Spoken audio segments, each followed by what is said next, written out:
Chart જ્યારે ખોટું બોલે ત્યારે શું જોવાનું એનો પણ આન્સર હું તમને લોકોને આપી દઉં. તો એનો આન્સર છે ઓઆઈ ડેટા રીડ કરતા આવડવું જોઈએ. ઓઆઈ ડેટા કેમ રીડ કરી શકો? તો આ એક ઓપ્શન ચેઇન છે જેમાં આ બાજુ પુટનો ડેટા છે. પુટ સેલ, પુટ સેલનો ડેટા અહીંયા છે. પુટ સેલનો મતલબ થાય કે માર્કેટનો સપોર્ટ અને કોલ સેલનો ડેટા મતલબ કે માર્કેટનું રેઝિસ્ટન્સ. તો આ ઓઆઈ ડેટા જોતા તમને મિત્રો શું દેખાય છે?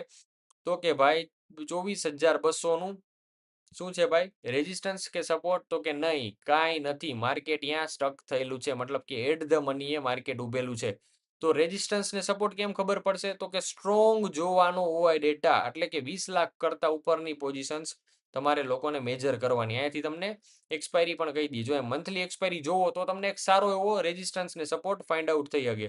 હવે આ કેસમાં અહીંયા તમે જોવા જાવ શું છે 157% છે એ કઈ કામનું છે? તો કે નહીં, ઓઆઈ ચેન્જ આપણા કઈ કામનું નથી. શું કામનું છે? તો કે અહીંયા 1.12 લખેલું ઈ અને 94 લખેલું ઈ. હવે આ વસ્તુ તમને હજી સમજાતી ના હોય તો આના માટે આ લોકોએ સેન્સિબલ વાળા એક બેટર રસ્તો કરી દીધું. Open interest